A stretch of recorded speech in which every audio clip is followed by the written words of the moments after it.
하나님 말씀 요한계시록 16장 1절에서 21절 말씀입니다. 신약 성경 414면에 있습니다.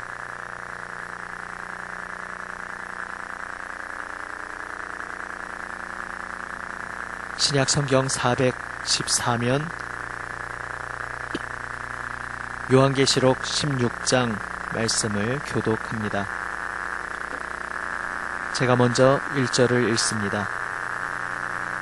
또 내가 들으니 성전에서 큰 음성이 나서 7 천사에게 말하되 너희는 가서 하나님의 진노의 7 대접을 땅에 쏟으라 하더라.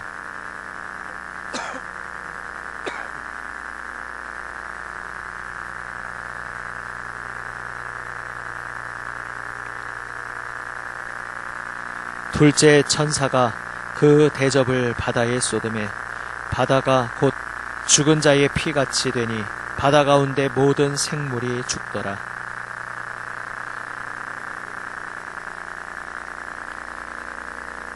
내가 들으니 물을 차지한 천사가 이르되 전에도 계셨고 지금도 계신 거룩하신 이여 이렇게 심판하시니 의로우시도다.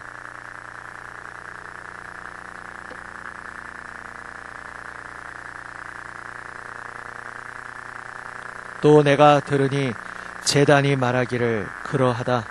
주 하나님 곧 전능하신 이시여 심판하시는 것이 참되시고 의로우시도다 하더라.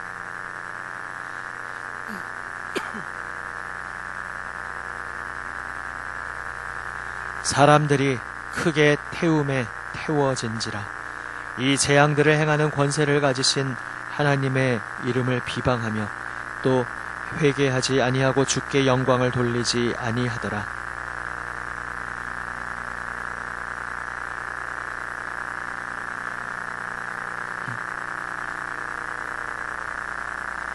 아픈 것과 종기로 말미암아 하늘의 하나님을 비방하고 그들의 행위를 회개하지 아니하더라.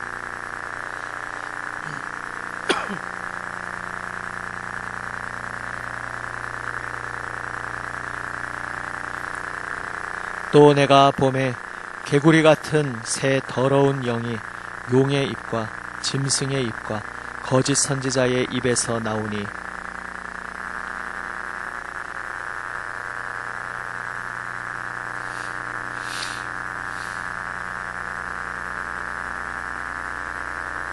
보라, 내가 도둑같이 오리니 누구든지 깨어 자기 옷을 지켜 벌거벗고 다니지 아니하며 자기의 부끄러움을 보이지 아니하는 자는 복이 있도다.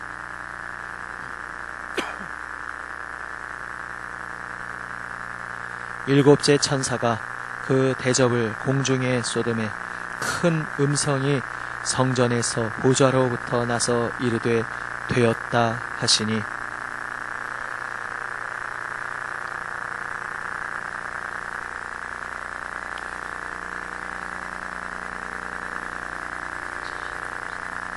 큰 성이 세 갈래로 갈라지고 만국의 성들도 무너지니 큰 성 바벨론이 하나님 앞에 기억하신 바 되어 그의 맹렬한 진노의 포도주 잔을 받음에 함께 읽습니다. 또 무게가 1 달란트나 되는 큰 우박이 하늘로부터 사람들에게 내림에 사람들이 그 우박의 재앙 때문에 하나님을 비방하니 그 재앙이 심히 큼이러라. 아멘. 이제 계속해서 앞에서 예고되고 선언되었던 7 대접의 심판이 이제 오늘 16장에서 비로소 펼쳐집니다. 7 인이 있고 7 나팔이 있고 7 재앙이 있었는데 보시면 점층법으로 점점점 커지고 깊어지고 심각해짐을 보게 됩니다. 7 인은 역사 속에 펼쳐지는 어떤 현상과 같았습니다. 다시 말해서 이 세상이 고통 중에 환난 중에 어려움 중에 계속해서 그 역사의 그 발자국을 한 발 한 발 걸어간다는 그러한 느낌이었습니다. 그에 비해 7 나팔은 좀 심각한 심판이었습니다. 하지만 3분의 1이라는 숫자가 반복되면서 아직 온 세상을 다 심판하시는 것이 아니라 본보기로 어떤 부분적인 하나님의 권능의 심판을 행하시면서 아직은 마지막 때가 아님을 보여주십니다. 그 속에서 재앙, 심판 속에서도 회개하지 않는 이들의 모습 속에서 하나님의 심판이 오히려 의로우심을 나타내고, 다시 말해서 그 심판받는 이들이 정말로 악한 존재들임을 드러내고, 또한 그 환난 속에서 하나님의 백성들은 더욱 하나님이 이제 오실 때가 가까이 되었구나, 주 예수 그리스도 임하실 때가 가까이 되었구나, 더욱 깨어서 기도하는 그러한 때가 될 것이라 하셨습니다. 그런데 이제 그 7 나팔을 지나 7 대접의 때가 되자 오늘 본문 읽으셨다시피 이제는 완전한 대파국입니다. 첫째 대접은 땅. 앞에 나팔과 공통점이 있습니다. 나팔에서도 첫째 나팔, 둘째 나팔, 셋째 나팔, 넷째 나팔이 각각 대상이 땅, 바다, 그리고 물 및 샘 근원, 그리고 하늘의 천체, 그 해, 달, 별 이렇게 나왔었는데요. 역시 그 구조가 동일합니다. 첫째는 대상이 땅, 둘째는 바다, 셋째는 강과 물 근원, 그리고 넷째는 해, 특별히 여기서는 해에 주목을 하여 묘사하고 있습니다. 우리가 이 본문을 읽을 때 이것이 꼭 문자적으로 성취된다고 꼭 볼 필요는 없습니다. 이 구조 자체가 사실 지금 보시면서 뭔가 익숙한 본문임을 아실 것입니다. 출애굽기의 그림을 가져오고 있는 것입니다. 출애굽기 그림을 가져와서 그 출애굽에서 하나님께서 행하셨던 그 그림을 가지고 하나님께서 장차 마지막 때에 행하실 그 하나님의 행하시는 뜻을, 의미를 이해하라는 것입니다.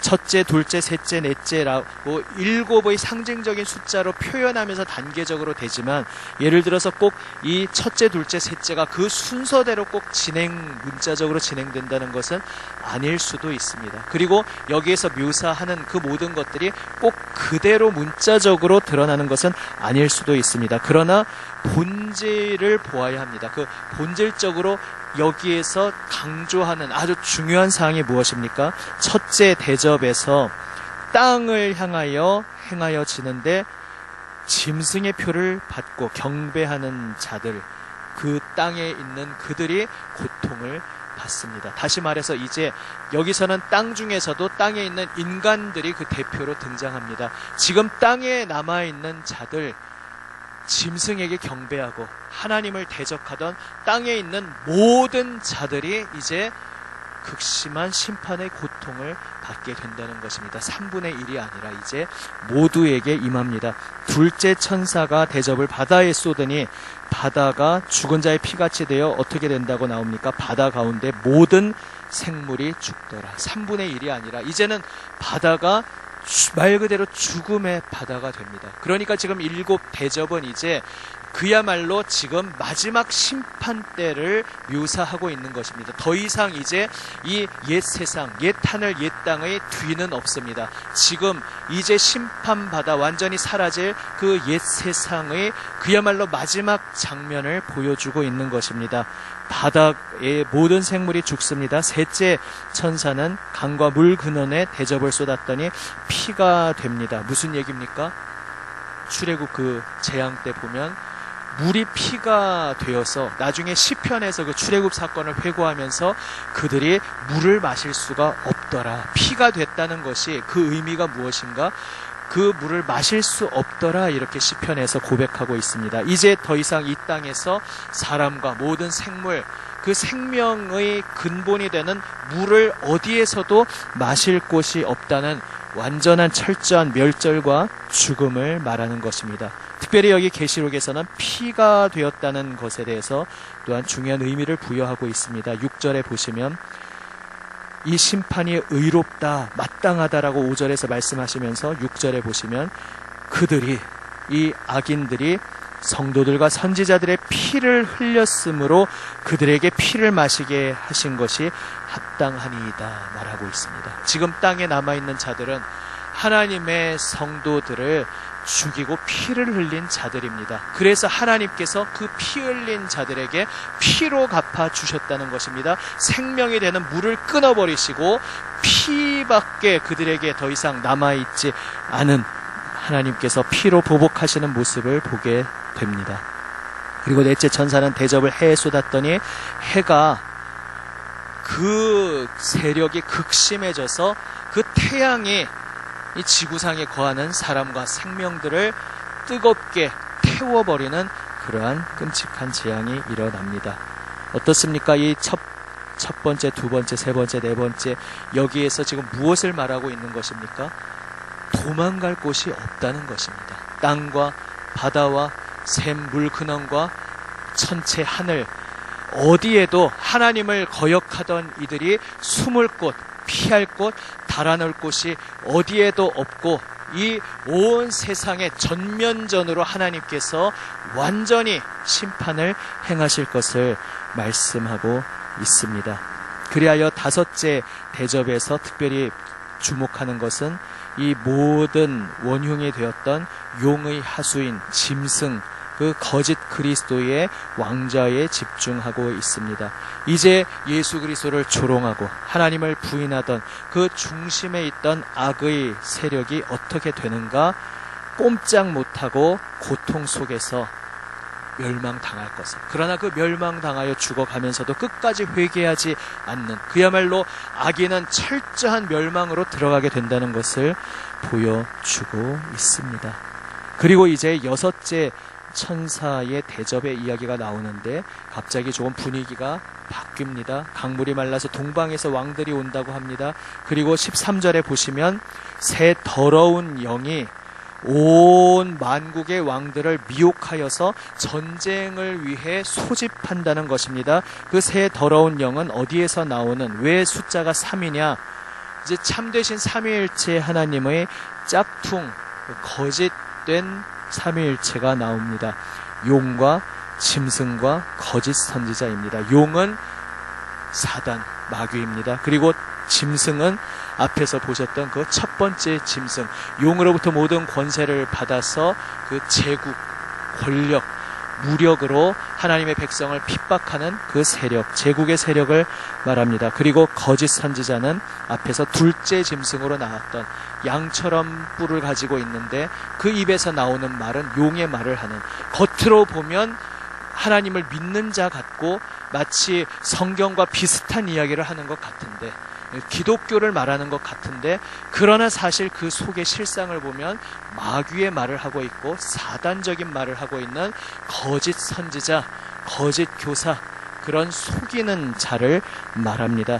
이 셋이 온전히 일체가 되어서 이제 온 천하 만국을 꿰고 하나님을 대적하여 전쟁을 일으키려고 합니다. 그리고 아마겟돈으로 그 왕들을 모은다 이야기합니다. 아마겟돈 하면 워낙 계시록에서 유명한 이름 아닙니까? 무깃도의 산이라는 뜻입니다. 이것도 역시 구약의 언어를 반영하고 있는 것입니다. 구약에서는 하나님의 백성이 지리적으로 오늘날 이스라엘 땅이라는 구체적인 영토를 가지고 있었습니다. 구약에서는 그 구체적인 땅 예루살렘이 있었습니다. 그러니까 구약에서 어떤 파국을 말하고 하나님의 백성을 대적하는 그러한 세력들을 말할 때 천하 만국의 왕들이 일어나서 예루살렘으로 진격한다, 이스라엘 땅으로 진격한다, 이런 식으로 묘사를 했습니다. 그 언어, 구약의 언어를 지금 요한계시록이 그대로 가지고 와서 사용하고 있는 것입니다. 그러나 상징적인 표현인 것입니다. 조금만 상식적으로 생각해 보아도 이제 신약에 와서는 더 이상, 특히나 요한복음은 더더욱 영적으로 깊이 조명에 들어가기 때문에 이 땅의 예루살렘에 관심이 없습니다. 아니, 이 땅의 예루살렘은 오히려 예수 그리스도를 대적하고 주님을 죽음으로 몰고 간 애굽이요 소돔인 것입니다. 그런데 이제 세대주의적으로 요한계시록을 푸는 이들은 마치 이제 하나님의 백성, 그리스도인은 그리스도인대로 취급하고 유대인은 또 유대인끼리 따로 묶어서 취급하면서 구약의 언어를 그대로 문자적으로 해석하는 우를 범하면서 또 마지막 때에 예루살렘으로 그런 군대가 몰려온단 말인가, 이 지구 역사에서 어떤 나라 간의 전쟁으로 이 요한계시록을 해석하려고 합니다. 그러나 이제 신약 시대에 와서 구약 시대에는 구체적인 이스라엘 땅에 있었던 것이 하나님의 백성이지만 이제 신약 시대에 하나님의 백성은 온 땅에 두루 퍼져 있는 예수 그리스도를 주님으로 고백하는 어떤 지리적인 한계에 묶여 있는 이들이 아니고 온 땅에 두루 퍼져 있는 주님 예수님을 믿는 그리스도인들인 것입니다. 그러므로 그리스도인을 대적하고 예수님을 대적하는 전쟁도 이제 어떠한 나라, 지역의 형태로 일어나는 것이 아니라 온 지구상에서 대대적으로 영적으로 일어나는 것이며, 물론 물리적인 표현이 일어날 수 있습니다. 이를테면 예수 그리스도를 믿는 이들을 핍박하는 그러한 구체적인 물리적인 힘으로 형태로 나타날 수 있지만 그 대상은 방향은 전 세계적인 것입니다. 무슨 팔레스타인 땅이라든지 어떤 특정한 지역에 한정되는 것이 아닙니다. 전체 흐름에 볼 때 5째까지의 이야기는 대파국을 이야기하다가 6째는 무언가 분위기가 바뀝니다. 이것은 출애굽기의 어떤 흐름을 의식해서 기록되고 있는 것입니다. 출애굽기에서는 재앙 가운데에서 그 하나님께서 그 애굽의 백성들만 골라서 심판하시고 마침내 이스라엘은 구원하시는데, 이스라엘이 이제 드디어 결정적으로 그 애굽 땅을 떠나기 직전에 애굽의 바로가 마지막 발악을 하죠. 군대를 다 모아가지고 하나님의 백성을 바다에 수장시키려고 돌진해 옵니다. 눈이 시뻘게 져서 들어오는데 바로 그 자리에 하나님의 극적인 승리가 있는 것이죠. 거기서 영적인 하나님의 그 영적인 손길이 임하여서 영적인 큰 전투가 일어나는데, 그 바다에서 하나님의 백성은 바다를 가르치는 하나님의 손길에 의해 구원을 받고, 그리고 하나님을 대적하던 무리는 그 바다에 모두 수장되어 버리는 그러한 역사가 일어납니다. 마치 그 순서를 의식이라도 하듯이 이제 마지막 때에 커다란 하나님의 백성을 대적하는 전쟁이, 군사들이 일어난다라는 것을 이야기하고 있는 것인데, 이것은 어떤 한 지역에서 일어나는 전쟁을 말하는 것이 아니라 바로 예수 믿는 우리에게 이 세상이 가하는 박해와 핍박을 말하는 것입니다. 첫째, 둘째, 셋째, 넷째 그 재앙을 보면서 궁금하지 않으셨습니까?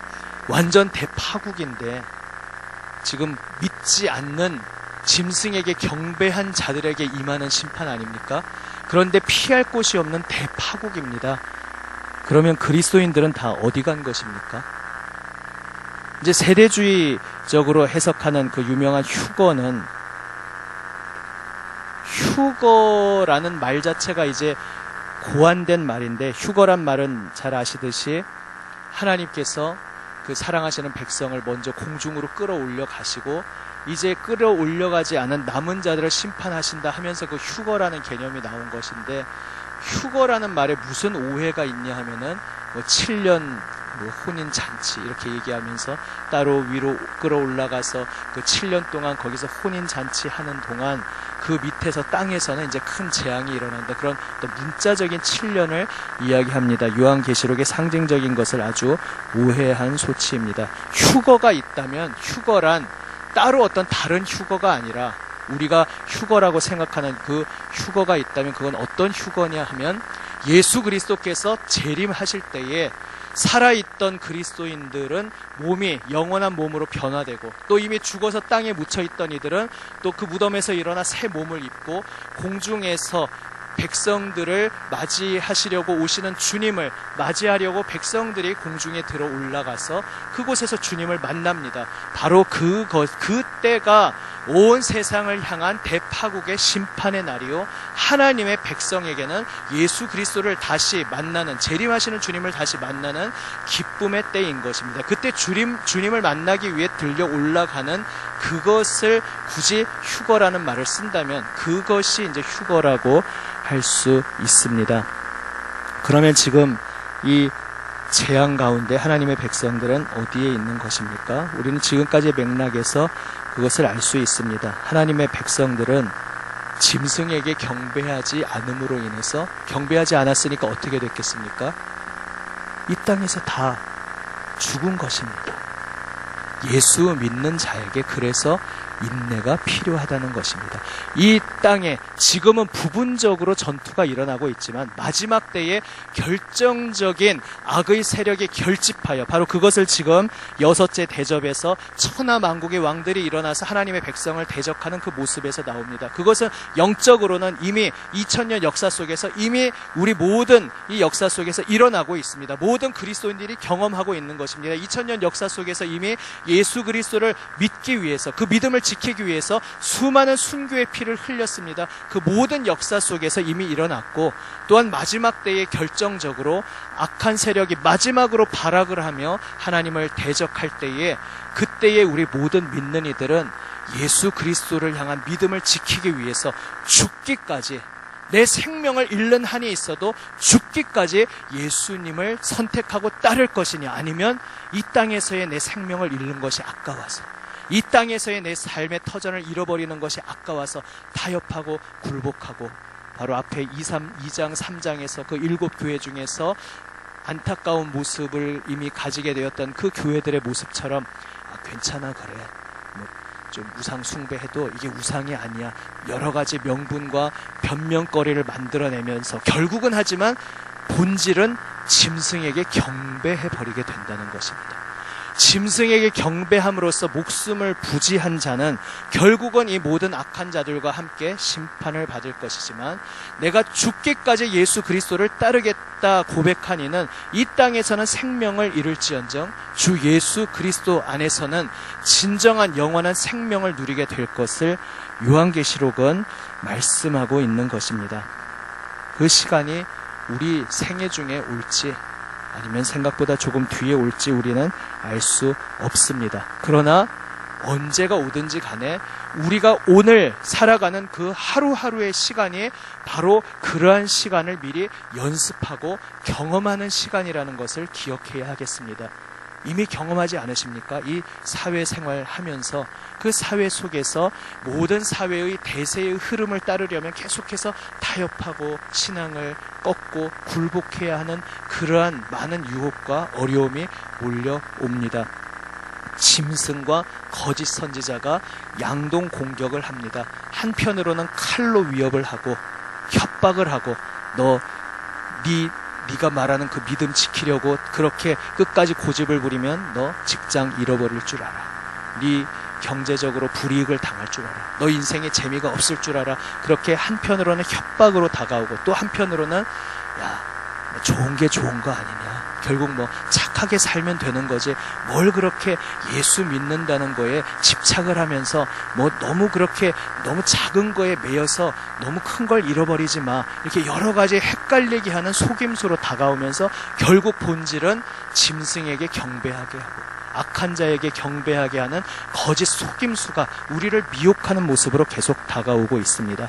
그러므로 장차 마지막 때에 결정적인 순교를 각오해야 하는 마지막 전투가 일어날 것이지만 그 이전까지 우리가 살아가는 그 모든 삶도 날마다 그 영적 전투의 현장이라는 것을 우리는 기억해야 하겠습니다.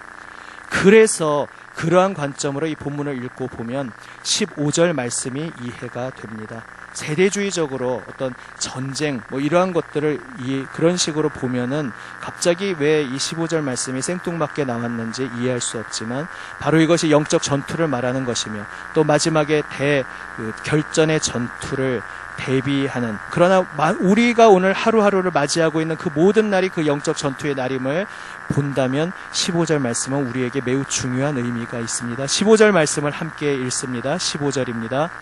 보라 내가 도둑같이 오리니 누구든지 깨어 자기 옷을 지켜 벌거벗고 다니지 아니하며 자기의 부끄러움을 보이지 아니하는 자는 복이 있도다.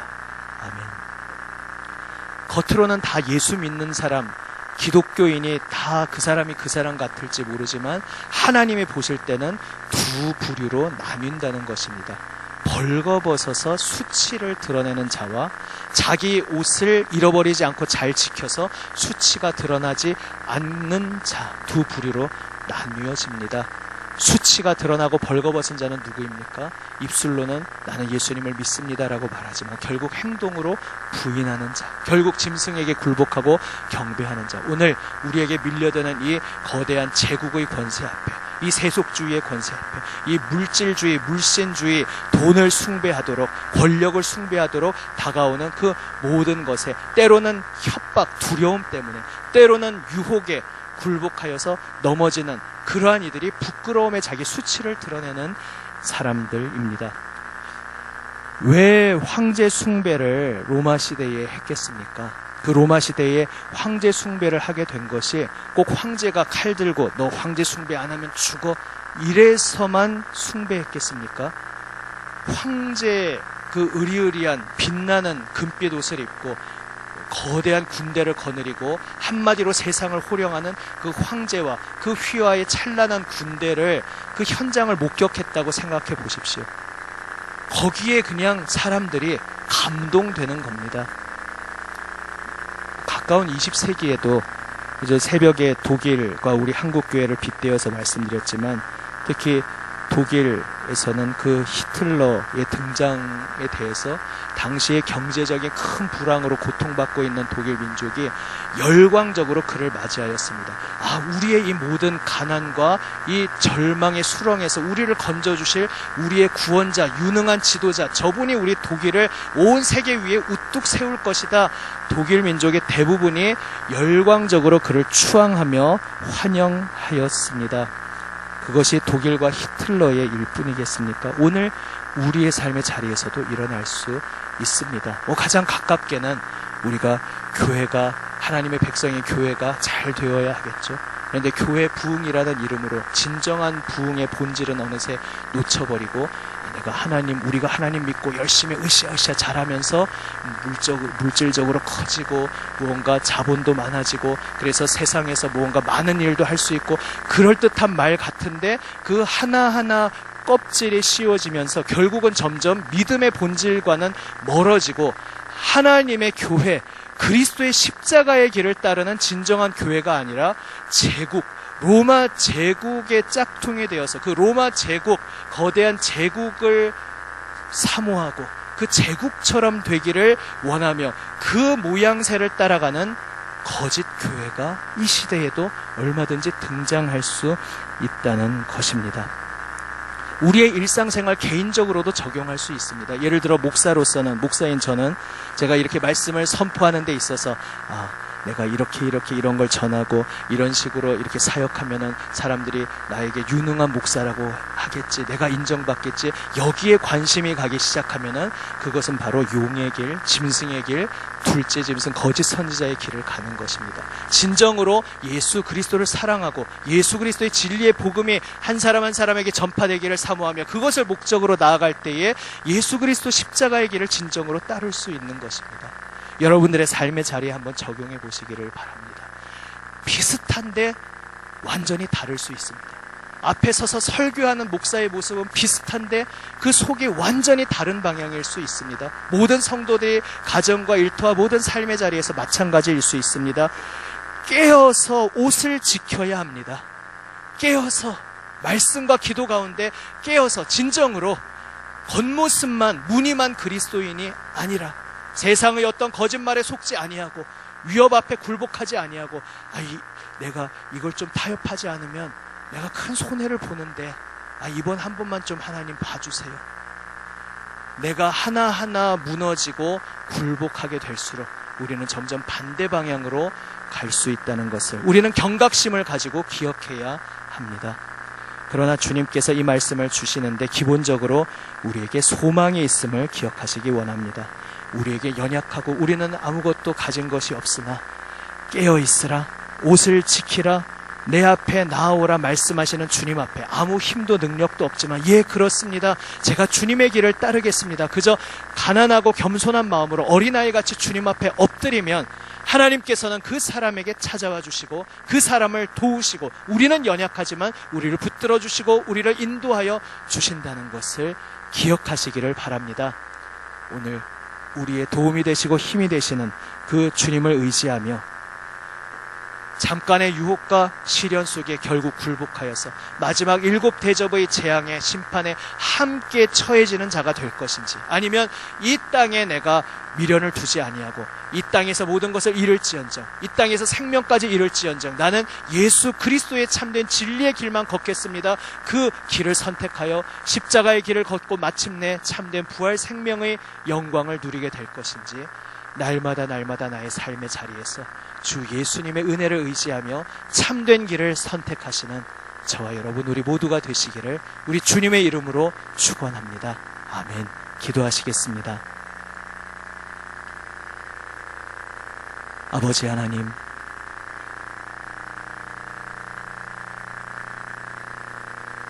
비슷한 것 같지만 완전히 반대 방향일 수 있음을 두렵고 떨림으로 고백하며 주님 말씀의 빛 앞에 저희 자신을 비추어 봅니다. 많은 교회들이 서가고 화려한 예배와 많은 모임, 성경 공부, 세미나, 수많은 활동들이 많지만 그 속에서 우리가 진정 무엇을 위해, 무엇을 추구하며, 무엇을 사모하며 이 믿음의 길을 가고 있는지 주님 말씀 앞에 엎드려 정직하게 주님 말씀에 우리를 비추어 보게 하여 주시옵소서. 이 시간 오늘 말씀 앞에 나 자신의 고백으로 잠시 함께 기도하기 원합니다. 기도하시겠습니다.